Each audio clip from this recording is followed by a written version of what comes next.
اللهم صل على سيدنا محمد يا رب صل وسلم دائما ابدا على حبيبك. اس میں تو حضرت عمر رضی اللہ تعالیٰ عنہ حدیث کے راوی ہیں. مشہور حدیث جس کو حدیث جبریل کہا جاتا ہے کہ آپ صلی اللہ علیہ وسلم کی محفل میں ایک شخص آیا اور کیا تھا؟ شدید بیاض الثیاب، انتہائی سفید کپڑے اس شخص نے پہنے ہوئے. شدید سواد الشعر، انتہائی سیاہ بال. لا یرا علیہ اثر السفر ولا یعرفہ منا احد. کتنی عجیب بات ہے، کہہ رہے ہیں ہم میں سے کوئی اسے جانتا بھی نہیں تھا لیکن اس پہ سفر کے کوئی آثار تھے بھی نہیں. تو بہت عجیب سی بات ہے یا نہیں ہے کہ ایک بندے کے اتنے سفید کپڑے جبکہ وہ اس محلے کا بھی نہیں، کیونکہ پہلے تو اونٹوں پہ پیدل آتے تھے نا، تو بھائی میلے کپڑے ہوتے ہیں، ہم کہتے ہیں پتہ نہیں کہیں سے کہاں سے آیا ہوگا، مصر سے آیا ہوگا، شام سے آیا ہوگا، کہیں سے آیا ہوگا. وہ لوگ تو سب ایک دوسرے کو جانتے تھے جیسے گاؤں میں جانتے، صدیوں سے اکٹھے رہ رہے ہیں، لیکن کپڑوں کی سفیدی سے لگ رہا ہے بھائی مقامی آدمی ابھی نہا دھو کے آیا ہے، مگر ہم میں کوئی اس کو جانتا نہیں ہے. اور ایسا جوان کہ اس کے انتہائی سیاہ بال، اور نبی سے اتنی بے تکلفی کا اظہار جیسے کوئی پرانا دوست ہو. حتی اسند رکبتیہ الی رکبتیہ ووضع کفیہ علی فخذیہ، اپنے گھٹنے نبی کے گھٹنوں کے ساتھ ملا دیے، ایسے دو زانوں چپک کے بیٹھ گیا، اور اپنے ہاتھ اپنی یا نبی کی ران مبارک پہ رکھ دیے. تو کتنا عجیب منظر ہے. لیکن حضرت عمر فرماتے ہیں ہم میں یہ گویا حدیث کا مفہوم ہے کہ ہم میں ہمت نہیں ہوئی کہ نبی سے پوچھے کہ یہ کون ہے. بھائی دیکھ رہے ہیں بس جو بھی منظر ہے دیکھتے رہو، ہو کیا رہا ہے. بھائی نبی جب نہ اس کو ڈانٹ رہے ہیں نہ اسے کچھ کہہ رہے ہیں، ہوگا کچھ ہمیں نہیں پتا. اور پھر آگے کیا فرماتے ہیں کہ نبی سے سوال پوچھا، یا محمد اخبرنی عن الاسلام، آپ مجھے بتاؤ اسلام کیا ہے. تو آپ صلی اللہ علیہ وسلم نے بتانا شروع کیا، الاسلام ان تشہد ان لا الہ الا اللہ وان محمد رسول اللہ. سب صحابہ بیٹھے ہوئے ہیں، سب یہ منظر دیکھ رہے ہیں، مگر کسی کی ہمت نہیں ہے کہ وہ نبی کی مجلس میں پوچھ لیں. بھئی چپ کر کے دیکھتے رہو کیا ہو رہا ہے. ہم ہوتے 20 دفعہ ہم درمیان میں پہلے اس کو گریبان سے پکڑ کے باہر نکالتے ہیں، تو ہے کون، کس سے پوچھ کے آیا ہے، اور تو پہلے بتا، تو تیرے کپڑوں پہ نہ کوئی اثر ہے، جن تو نہیں ہے کہیں. بھائی دیکھ رہے ہیں کہ جب نبی کچھ نہیں کہہ رہے تو سب سے زیادہ اعتراض کس کو ہونا چاہیے تھا؟ نبی کو. تو نبی ہم سے زیادہ جانتے ہیں، تو جب وہ خاموش ہے تو ہم بھی کیا کریں؟ چپ کر کے بیٹھے رہے، آرام سے خاموشی سے بیٹھے رہے. اور پھر کتنا عجیب منظر کہ گھٹنے نبی کے گھٹنوں مبارک کے ساتھ ملا کے پوچھ رہے ہیں کہ اخبرنی عن الاسلام، آپ بتاؤ مجھے اسلام کیا ہے. تو آپ نے فرمایا اسلام یہ ہے کہ گواہی دو کہ اللہ کے سوا کوئی عبادت کے لائق نہیں اور محمد صلی اللہ علیہ وسلم اللہ کے بندے اور رسول ہیں. وَتُقِيمَ الصَّلَاةَ وَتُؤْتِيَ الزَّكَاةَ وَتَصُومَ رَمَضَانَ وَتَحُجَّ الْبَيْتَ إِنِ اسْتَطَعْتَ إِلَيْهِ سَبِيلًا. رمضان زکوٰۃ دو، رمضان کے روز نماز قائم کرو، زکوٰۃ دو، رمضان کے روزے، اور استطاعت ہے تو حج کرو. فرماتے ہیں اس نے کہا صدقتا، اے محمد آپ نے سچ کہا. حضرت عمر کہتے ہیں ہمیں اور عجیب ہوئی، فعجبنا یسألہ ویصدقہ. بھائی سوال بھی پوچھ رہا ہے اور خود ہی کہہ رہا ہے سچ کہا. کوئی یہ تو امتحان لینے کے لیے آیا ہے، اور امتحان کس کا ہو رہا ہے؟ معاذ اللہ پیغمبر صلی اللہ علیہ وسلم کا. بھائی جو سوال پوچھتا ہے وہ یہ تو نہیں کہتا کہ آپ نے جواب بالکل صحیح دیا ہے، اس کا مطلب آپ کو تو پہلے سے پتا تو پوچھ کیوں رہے ہیں ہم سے.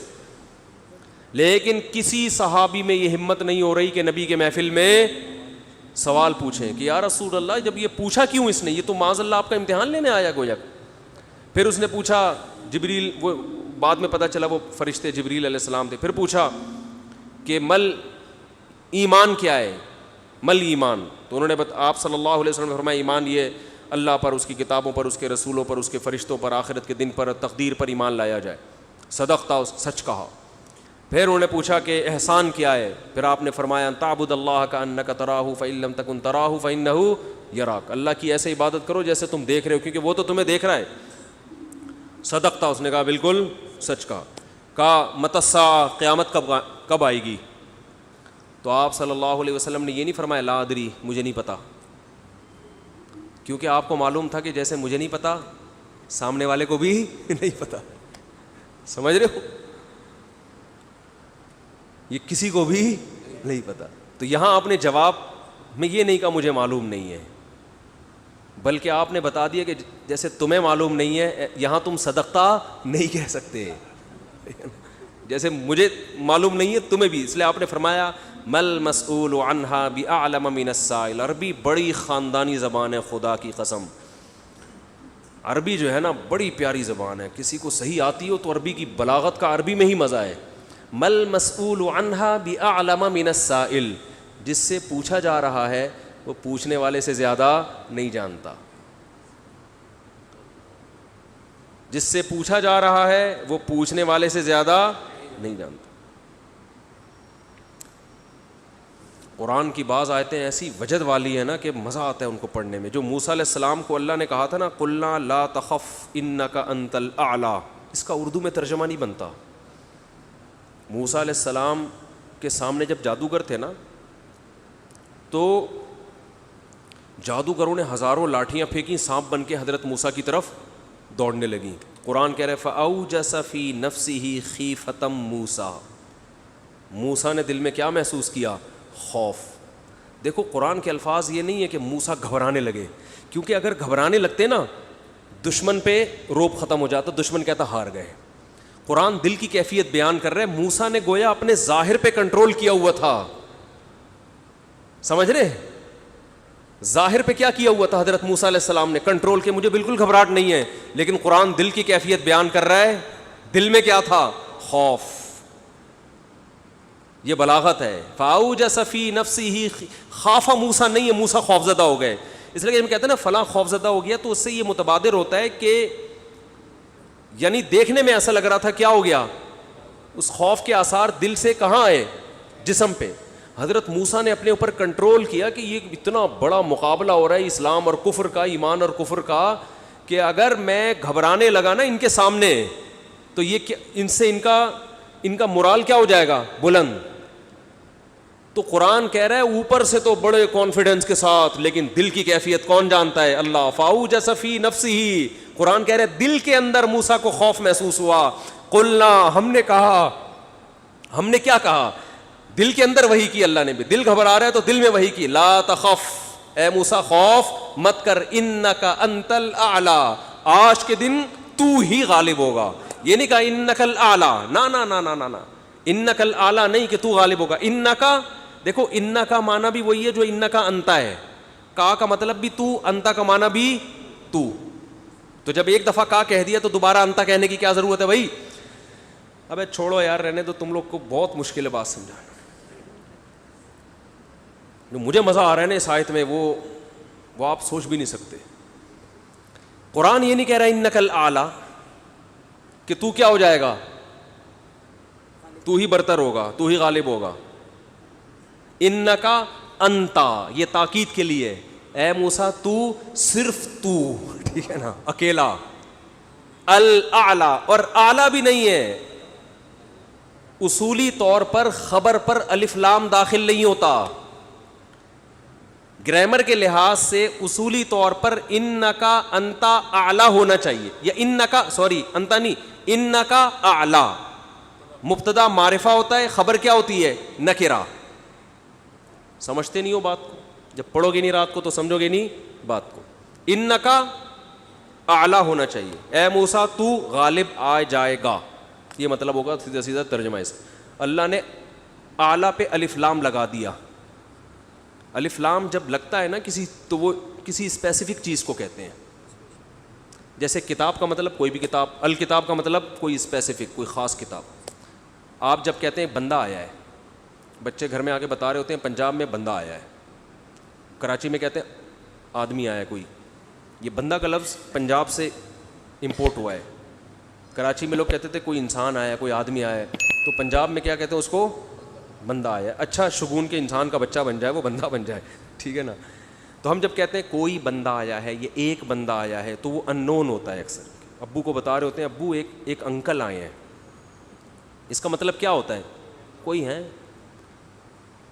لیکن اگر ایسا بندہ آیا ہو جس کا آپ کو پتا ہو، یعنی پہلے آ چکا ہو اور آپ اس کے انتظار کر رہے ہو، وہ اسپیسیفک وہ بندہ آ چکا ہو، تو عربی میں کہیں گے البندہ۔ بندہ عربی کا لفظ نہیں، لیکن میں سمجھانے کے لیے، جاء رجل یو سڑے راغلے, یو سڑے کہیں گے نا, یو سڑے راغلے, موقع دے کے بھاگ لے. ایک بندہ آیا ہے, جا الرجل, تو اس کا مطلب وہ ایک مخصوص بندہ ہے جس کا پہلے سے آپ کی کھوپڑی میں تصور ہے. تو قرآن کہہ رہا ہے انکا انت الاعلی. الاعلی کا مطلب کہ جب مقابلہ ہو رہا ہے نا, تو جو شخص برتر آنے والا ہے لوگوں کے ذہن میں گویا کہ اس کا ایک تصور ہے کہ ایک نہ ایک جیتے گا, تو وہ جو جیتنے والا مخصوص شخص ہے, آپ کے علاوہ کوئی بھی نہیں ہے وہ, اور صرف آپ ہی ہو. الاعلی کون ہے آج؟ الاعلی, اعلی نہیں بلکہ الاعلی کون ہے؟ پورا ترجمہ ہو نہیں سکتا اس کا. وہ کون ہے؟ اے موسیٰ صرف اور صرف تو ہی ہے, تو لا تخف, تجھے خوف زدہ ہونے کی ضرورت نہیں ہے. تو کیا بات کر رہا تھا میں, یہ آیت کہاں سے آ گئی؟ ہاں, تو یہی نبی صلی اللہ علیہ وسلم نے جو فرمایا نا, مل مسئول عنہا بأعلم من السائل, یہ بھی کیا ہے؟ بلاغت ہے. جس سے پوچھا جا رہا ہے وہ سائل, مسئول سائل سے زیادہ نہیں جانتا. تو پھر حضرت جبریل نے, وہ جو انسان تھے وہ جبریل تھے, انسان کی شکل میں آئے تھے, انہوں نے پوچھا کہ علامات بتائیں, تو آپ نے فرمایا ان تلد الامۃ ربتہا. اس حدیث پہ جو ادب والی بات ہے وہ میں بھی گچی پکڑ کے رکھنا بھول نہ جاؤں, لیکن اس حدیث میں بات آ گئی ہے. تو ایک دلچسپ بات کیا ہے, آپ نے قیامت کی پہلی علامت بتائی کہ باندی اپنے آقا کو جنے گی. یعنی لونڈی اور غلام سے جو بچہ پیدا ہوگا وہ ماں کا بیٹا کم اور ماں کا باپ بولو زیادہ, ماں کا مولا اور ماں کا آقا زیادہ ہوگا. غلام کی مثال نہیں دی کیونکہ غلام مرد ہوتا ہے نا, اس پہ تصرف تھوڑا سا پھر بھی کم ہوتا ہے, یعنی وہ آپ کی ملکیت میں ہوتا ہے لیکن اس پہ کنٹرول کم ہوتا ہے کیونکہ آدمی ہے. جب عورت آپ کی ملکیت میں ہوتی ہے لونڈی, اس پہ وہ تو کمزور ہے نا, اس پہ کیا ہوتا ہے آپ کا تصرف زیادہ. تو جو مکمل غلام اور باندی تھی وہ جب جنے گی جس نسل کو, تو ہونا تو یہ چاہیے تھا کہ جس نے جنا ہے اس کا مقام اونچا, لیکن جس کو جنے گی نا وہی اس پہ کیا کرے گا. یعنی ماں کا تو ایسا حق ہے نا, ماں کو تو ساری دنیا جانتی ہے نا کہ ماں نے کیسے گود میں پالا, کیسے جنا, اور لوگ ماں کے تانے دیتے ہیں نا. حضرت موسیٰ علیہ الصلاۃ والسلام نے جب حضرت ہارون کی داڑھی پکڑ کے کھینچی ہے نا, جب حضرت موسیٰ علیہ السلام کوہ طور پہ گئے تورات لینے, پیچھے بنی اسرائیل نے بچھڑے کی عبادت شروع کر دی. ہارون علیہ السلام کو نگران بنا کے گئے تھے کہ ذرا ان کی حفاظت کرنا, بڑے نالائق لوگ ہیں, دائیں بائیں نہ ہو جائیں. تو جب واپس آئے تو دیکھا کہ وہ کیا کر رہے ہیں, بچھڑے کی عبادت. تو حضرت موسیٰ کو سب سے پہلے غصہ کس پر آیا؟ حضرت ہارون پر. اپنے بھائی کی داڑھی پکڑ کے کھینچی کہ ما منعک اذ رأیتہم ضلوا, یہ گمراہ ہو رہے تھے, آپ نے روکا کیوں نہیں؟ تو حضرت ہارون نے کیا کہا, باپ کا واسطہ نہیں دیا بلکہ ماں کا. لا یبن ام, اے میری اماں کے بیٹے, اے میری ماں کے بیٹے, کیونکہ یہ رشتہ فوراً سمجھ میں آتا ہے, ماں کا واسطہ, کیونکہ محبت کی علامت ہے نا. ابا جو ہے نا وہ تربیت کے لیے اللہ نے بنائے, وہ محبت وحبت زیادہ ابا سے امیدیں نہیں لگایا کریں. ابا کی ایک الگ ویلیو ہے, محبت بہت زیادہ کرتے ہیں ابا, لیکن وہ جتلاتے نہیں ہیں. وہ کہہ رہے ہیں تمیز سے زیادہ لاڈ پیار دکھاؤ گے نا ابا, یہ ہو گیا تمیز سے بیٹھ وہاں جا کے آرام سے, ٹھیک ہے نا, جو بات ہے ادب تمیز. ماؤں کو زیادہ ادب تمیز نہیں, ماؤں کو لاڈ چاہیے ہوتے ہیں. تو اس لیے ابا محبت تو بہت کرتے ہیں لیکن وہ آسانی سے سمجھ میں نہیں آتی کیونکہ تعظیم اس پہ غالب ہوتی ہے. اماں کی محبت 2 منٹ میں سمجھ میں آ جاتی ہے. تو جب بھی واسطہ دیا جاتا ہے کس کا؟ اماں کا. تو حضرت ہارون بھی واسطہ کس کا دے رہے ہیں کہ بھائی ایک ہی ماں کے ہم دونوں اولاد ہیں, آپ اتنی سختی تو نہ کریں نا, ماں کا واسطہ دے رہا ہوں آپ کو, یبن اماں, اے میری اماں کے بیٹے. تو ماں جو اتنا قریبی رشتہ ہے, جس کی محبت سب کو سمجھ میں آتی ہے, اس کو غلام بنا لینا تو یہ کھوپڑی میں آنے والی بات نہیں ہے. لیکن حدیث میں کیا آتا ہے, قرب قیامت میں بیٹا کیا ہوگا, ماں پہ حکومت کرے گا, بیٹا ماں پہ حکومت کرے گا. تو ہونا تو یہ چاہیے تھا کہ جو جنے, وہ جس کو آپ جن رہے ہیں وہ گویا ایک قسم کی لونڈی غلام ہو, ماتحت ہو, لیکن الٹا حساب ہو رہا ہوگا. تو یہ بھی پتہ چل رہا ہے کہ ادب مارکیٹ سے کیا ہونا شروع ہو جائے گا, شارٹ. مطلب حدیث کا یہی ہے کہ چھوٹے جو ہے نا وہ بڑوں کی جگہ ہو جائیں گے اور بڑے, اور یہ خدا کی قسم آج اپنی آنکھوں سے میں دیکھ رہا ہوں, زیادہ تر لبرل لوگوں کے گھروں میں دیکھ رہا ہوں, دیندار گھروں میں کم. باپ اور ماں اپنے بچوں کو اسکولوں میں 15-20 ہزار روپے فیسیں دے کر بدتمیز بنا رہے ہیں باقاعدہ پیسوں کے ذریعے. یعنی اسکولوں میں پڑھا رہے ہیں, ماڈرن اسکول ہیں, اور بہت ہی ماڈرن قسم کے اسکول جن میں مذہب نہیں ہے. بچہ انگلش بہت اچھی بول لیتا ہے, اور ٹھیک ٹھاک فیسیں دے کے کیا کر رہے ہیں, اپنی نافرمانی پیسے دے کے سکھا رہے ہیں. آج بھی میرے پاس ایک کیس آیا, کسی کو نہیں پتا چلے گا کس کی بات ہو رہی ہے. ایک صاحب نے کہا میں نے اپنی بچی کو ایڈمیشن کروایا, میں 20 ہزار روپے فیسیں دے رہا ہوں, اور وہ چرس پی رہی ہے, وہ پتہ نہیں کتنے لڑکوں سے دوستیاں لگا رہی ہے. تعلیم کو فوکس کرنے کے چکر میں تہذیب کا بیڑا غرق کر دیا. یعنی گویا کہ پیسے دے کے باقاعدہ کیا کیا جا رہا ہے, اپنے بچوں کو خراب کیا جا رہا ہے. تو جنا بھی خود, احسان بھی خود کیا, اور نکلا کیا رزلٹ, وہی آپ پہ کیا کر رہا ہے حکومت, وہ آپ کی ایک بات ماننے کے لیے تیار نہیں ہے. تو یہ وہ دور ہے جس سے ہم گزر رہے ہیں. تو اس میں بھی ادب کی تلقین کی گئی ہے. جب کچھ اس طرح کے لوگ آتے ہیں نا میرے پاس, کہ باپ بیٹا بیٹھا ہوا ہوتا ہے اور باپ اپنے بیٹے کی شکایتیں کر رہا ہوتا ہے بڑے دھیمے لہجے میں کہ بچے کو غصہ نہ آ جائے, اور بیٹا جواب دے رہا ہوتا ہے بڑی اونچی آواز میں. یہ میں نے بہت دیکھ لیا ہے, بہت دیکھ لیا اپنی زندگی میں. اس سے مجھے فوراً وہ حدیث یاد آتی ہے کہ اس کو باپ ہونا چاہیے اور اس کو بیٹا. باپ کو یہ ڈر لگتا ہے کہ یار اب میری اولاد ہے, یار میں کوئی اونچی آواز سے وہ سخت ایک دم میٹر نہ گھوم جائے. دیکھو یہ اولاد کے نالائق ہونے کی علامت ہے کہ آپ نے اپنے باپ کو یہ اتھارٹی نہیں دی ہے کہ وہ آپ کو ڈانٹ سکے. اگر آپ کا باپ آپ کو ڈانٹتے ہوئے گھبراتا ہے نا, خدا کی قسم یہ باپ کے خراب ہونے کی دلیل نہیں ہے, یہ اولاد کے خراب ہونے کی دلیل ہے. یہ اولاد کے خراب, وہ ڈر لگتا ہے اس کو کہ یار کچھ بول دوں تو ایسا نہ ہو ناراض ہو جائے گی. میں نہیں کہہ رہا اولاد پہ بیجا سختیاں کریں یا خام خامے ڈانٹ ڈپٹ کرتے رہیں, اس سے تو ڈپریشن کے مریض بنتے ہیں. ماں باپ ظلم بھی کرتے ہیں. اس پہ میں انشاءاللہ بیان کروں گا کہ میرا ارادہ ہے, میں نے جو سینٹ میں بل پیش ہوا نا کہ ماں باپ کو اولاد پہ ہاتھ اٹھانے کی اجازت نہیں, شوہر کو بیوی کو ڈانٹنے کی اجازت نہیں, تو یہ بالکل خلاف ہے, لیکن اس کا ناجائز فائدہ بھی اٹھایا جاتا ہے. تو ماں باپ کو بلا وجہ اولاد پہ ہاتھ اٹھانا شرعاً جائز. آج ایک صاحب بحث کرنے لگے کہ مجھے اجازت دی ہے شریعت نے کہ میں اپنے بچے کو تھپڑ مار سکتا ہوں. میں نے کہا آپ کو اجازت شریعت نے نہیں دی ہے کہ بلا وجہ آپ اپنے بچے پہ ہاتھ اٹھائیں, اور خاص طور پہ نابالغ پہ. نابالغ کے حقوق اسلام میں بہت زیادہ ہیں. ماں کو اجازت نہیں اپنا غصہ آپ کسی اور پر ہے نکال کس پہ رہی ہے. میں نے ماؤں کو دیکھا ہے, طبیعت خراب ہے, جھنجھلا رہی ہے, بچے کو پڑھ کے طبیعت سے کوٹ دیا اس کو, وہ بیچارہ. بعض بچے ماں کی چنگیز خان جیسی مائیں ہوتی ہیں, وہ بچے ٹھٹر کے ان کی جو گروتھ ہے نا وہی رک جاتی ہے ان کی. اتنا سختی کا ماحول انہوں نے گھر میں دیکھا ہوتا ہے. تو یہ نہ باپ کے لیے جائز ہے اور نہ ماں کے لیے. تو اس میں علماء کے واقعات بھی سناؤں گا کہ اپنی اولاد کو مارنے سے پہلے کیا ان کے اصول تھے کہ ہم زیادتی نہ کر بیٹھے. تو یہ بھی ہے. اچھا خیر, تو جلدی سے بات کو یہ سمیٹ کے ختم کرتا ہوں. یہ کیا ہو گیا, ہو گیا. تو رسول اللہ صلی اللہ علیہ وسلم کی محفل میں حضرت جبریل آئے تو حضرت عمر فرماتے ہیں, تو حضرت عمر رضی اللہ تعالیٰ عنہ فرماتے ہیں فلبثت ملیہ, میں نے جب یہ منظر دیکھا تو میں بہت دنوں تک ٹھہرا رہا. یعنی کچھ دن گزرنے کے بعد بھی حضرت عمر کی ہمت نہیں ہوئی کہ نبی سے پوچھیں کہ یا رسول اللہ یہ کون تھے, یہ کیا ہے احترام, کہ بھئی ایسا نہ ہو نبی صلی اللہ علیہ وسلم ناراض ہو جائیں. خود کیوں نہیں بتا رہے بھئی, یہ اہم بات ہوتی تو آپ صلی اللہ علیہ وسلم تو خود معلم تھے, خود بتاتے.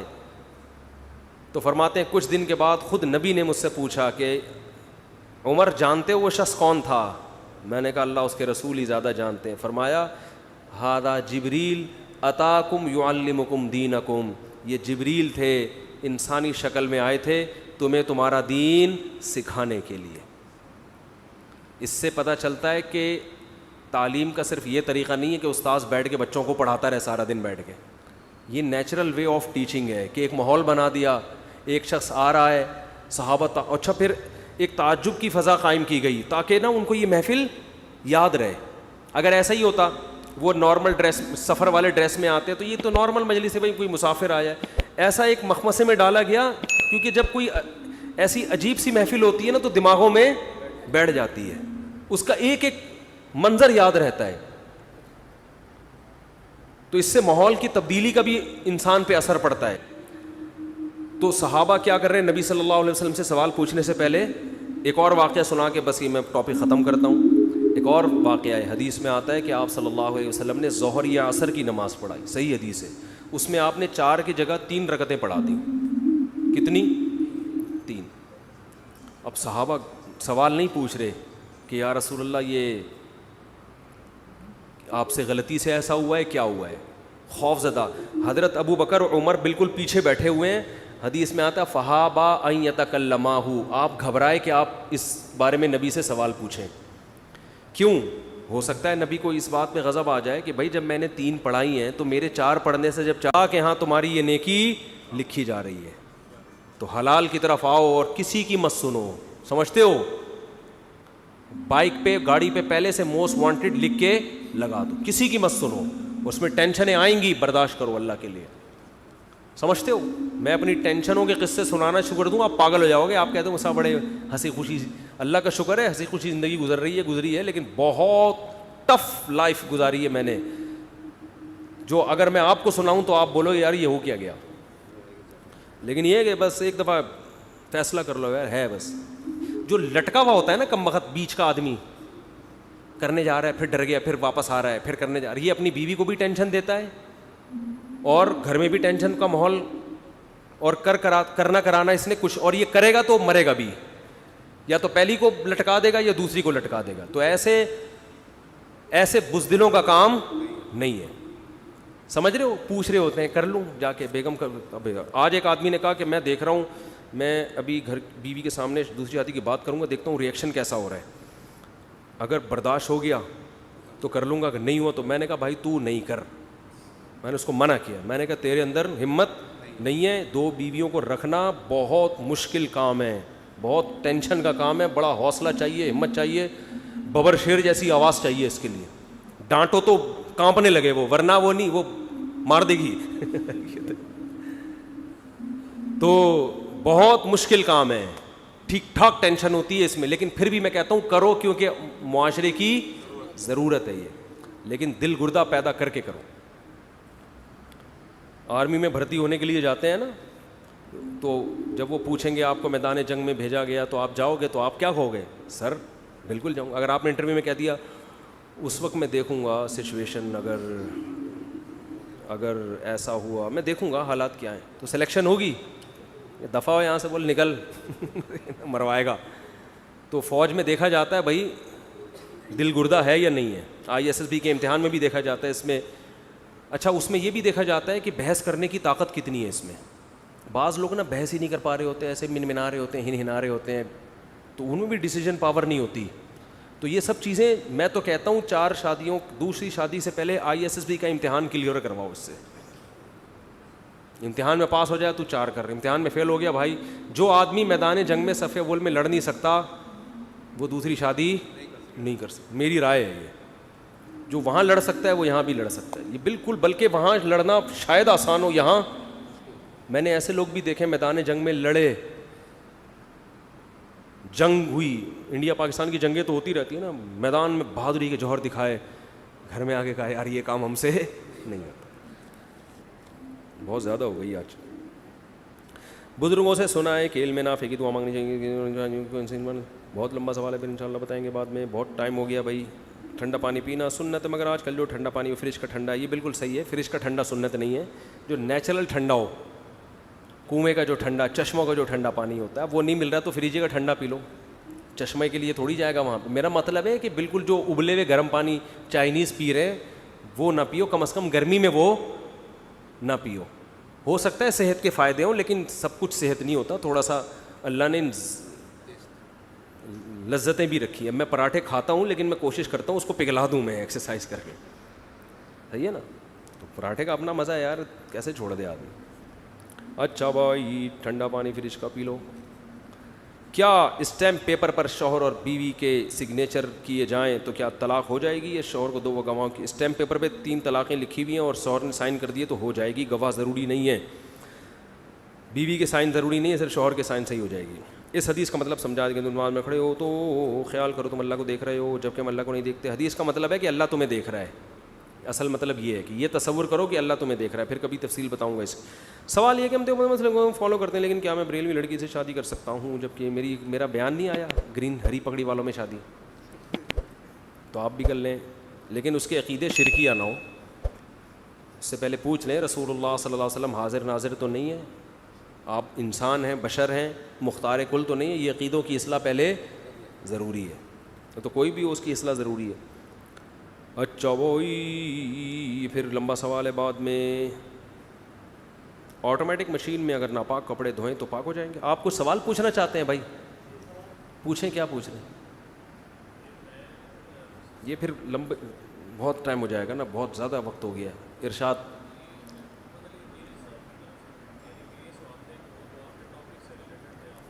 جی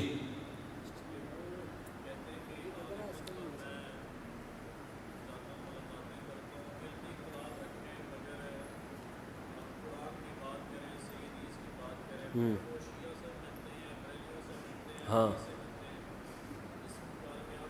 کیا سوال مجھے سمجھ میں نہیں, تھوڑا ادھر قریب آ جائیں نا. آواز آپ کی نہیں آ رہی, صرف تصویر آ رہی ہے.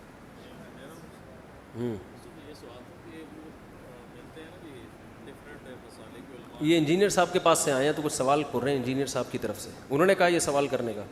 اچھا اخپل سوال ہے آپ کا. اس میں وہ بریلوی عالم سے ملتے ہیں, یعنی کہ سعید اسد صاحب سے ملے, پھر جاوید غامدی صاحب سے ملے. جی, انجینئر صاحب غامدی صاحب سے ملے, بریلوی صاحب سے ملے, اور جواد نقوی صاحب ان سے بھی ملے, جواد نقوی صاحب سے. جی میں بات کرتا ہوں قرآن اور صحیح حدیث کی, علمی اختلاف رکھیں مگر ہم یونٹی کی بات کریں. انجینئر صاحب یہ کہتے ہیں کہ ہم قرآن و حدیث کی بات کرتے ہیں, علمی اختلاف تو کریں مگر یونٹی کی بات کریں. جی آگے. اس پر میں کیا کہوں؟ تبصرہ. ماشاء اللہ. وہ کہہ رہے ہیں, میں یہ کہہ رہے ہیں ان کی طرف سے, پتہ نہیں ان کی طرف سے اپنی طرف سے کہہ رہے ہیں, اپنی طرف سے کہہ رہے ہیں. یعنی ان کا کہنا یہ ہے کہ وہ تو یونٹی کی بات کرتے ہیں, اتحاد کی بات کرتے ہیں. وہ کہتے ہیں کہ میں یونٹی کی بات کرتا ہوں, یعنی کہ اچھا, میرا مقصد یعنی میں سب سے ملتا ہوں, بریلوی علماء سے بھی, شیعہ سے بھی, سب سے ملتا ہوں. تو ملنے پر گورنمنٹ کی طرف سے کوئی پابندی نہیں ہے, مل لیں آپ. اس پر وہ جاتے ہیں ملنے کے. یعنی وہ کہتے ہیں میں اتحاد امت کی بات کرتا ہوں. اچھا لطیفہ سنایا آپ نے, ماشاء اللہ, بہت لطیفہ, بہت اچھا. اتحاد, جتنی باتیں اب تک ہو رہی ہیں وہ ساری کیا ہو رہی ہیں؟ یعنی بزرگوں کی کتابوں سے کیڑے نکال کے امت میں کیا کرنا. ٹھیک ہے نا. مفتی تقی عثمانی صاحب نے بھی کہا ہے کہ احمد رضا بریلوی کا, حضرت حکیم الامہ نے مولانا احمد رضا بریلوی کا بڑا احترام کیا, تو فوراً کیڑا نکال دیا کہ کوئی احترام نہیں کیا. تو اتحاد کی بات تو یہ تھی کہ چلو پہلے نہیں کیا, چلو اب تو شروع کر دیا نا. اتحاد کی بات تو یہ ہوتی ہے نا کہ چلو پہلے اس کو مفنت کا, جو مرضی کا, مگر چلو الحمدللہ چلو ہم مان لیتے ہیں.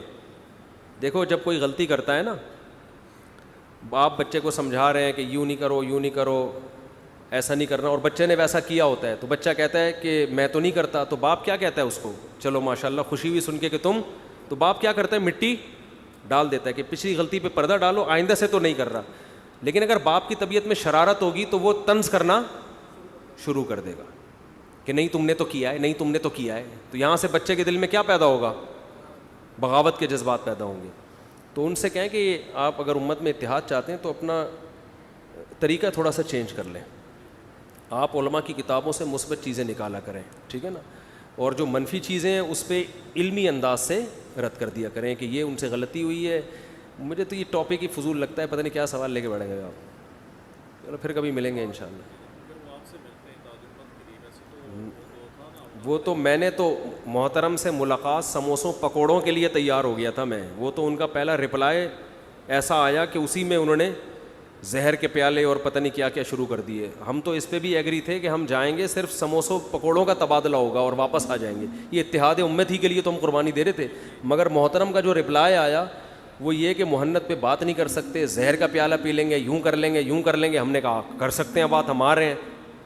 پھر وہ 17 منٹ کا کلپ ریکارڈ کروا دیا, یہ یوں لکھا ہوا ہے. تو یہ اتحاد امت نہیں ہے, یہ تخریب امت کا کام ہو رہا ہے. ٹھیک ہے نا, اپنا خیال رکھیے گا. میں نے کبھی نہیں کہا انجینئر صاحب کو, ملحد نہیں ہیں, فسادی ہیں, ملحد نہیں, فسادی ہیں. تو خیر جتنا جو ہو اتنا ہی کہنا چاہیے نا.